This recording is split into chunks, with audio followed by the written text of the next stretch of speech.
இல்ல, இது ஒரு தாமதப்பட்ட காணொலியா இருந்தாலும் இது தேவையான காணொலின்னு நான் நினைக்கிறேன்.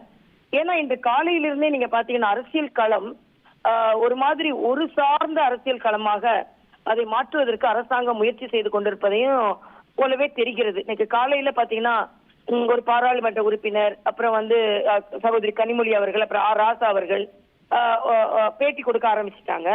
அதே மாதிரி அவர்களோட விஜயோட தொண்டர்கள் கைது செய்யப்படுகிறார்கள். அவர்கள் அங்க மாவட்ட தலைவர்கள், அந்த மாவட்ட தலைவர்கள் கைது செய்யப்பட்டாகிவிட்டது. அருணா ஜெகதீசன், மரியாதைக்குரிய மாண்புமிகு அருணா ஜெகதீசன் அவர்கள் நீதிபதியா இருந்தா கூட அவங்க அந்த விசாரணை செய்யும் போது அந்த கருத்துக்களை கேட்டுக்கொள்ளணுமே தவிர அவங்க கருத்துக்களை பகிரக்கூடாது. ஆனா அவங்க நீங்க இந்த காணொலியில நான் டிவில பாத்துட்டு இருக்கேன், விஜய் வெளியே கையை ஆட்டியிருக்கணும், இந்த இடத்துல அவர் சீக்கிரம் வந்திருக்கணும் அப்படின்னு அவங்களே சில முடிவுக்கு வராங்க. இது ஒட்டுமொத்தமாக பார்க்கும் பொழுது விஜய் என்ன நினைத்திருக்கலாம் என்றால், ஏன்னா பாத்தீங்கன்னா ரெண்டு வகையிலும் பதிவு வருது சோசியல் மீடியால. விஜய்க்கு ஆதரவாகவும் வருது, விஜய்க்கு எதிராகவும் வருது. ஆனா நீங்க பாத்தீங்கன்னா அரசாங்கத்துக்கு எதிராக வர்றவங்களை மட்டும் கைது செய்துட்டு மற்றவர்களே எவ்வளவு வேணாலும் பேசுங்கன்னு விட்டுடுறாங்க. இந்த களம் இப்படி இருக்கிறதுனால களங்கம் வந்துவிடக் கூடாது என்பதற்காக அவர் ஒரு காணொலியை வெளியிட்டு இருக்கிறார். தாமதமான கூட இந்த காணொலி அவர்கள் தொண்டர்களுக்கு ஒரு பக்க பலமாகவும் ஊக்கத்தையும் ஒரு தைரியத்தையும் கொடுக்கும்னு நான் நினைக்கிறேன்.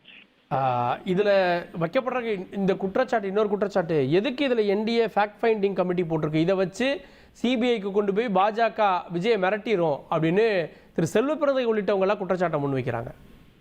இல்ல, இது ரொம்ப தவறான கருத்து. அதாவது உண்மையே தெரிந்து கொள்ள வேண்டும். ஏன்னா நாங்க எல்லாம் அங்க போகும்போது அதுக்கு முன்னாலேயே தலைவர்கள் எல்லாம் போனோம். ஆக அங்க கருத்துக்கள் மாறி மாறி வருகிறது.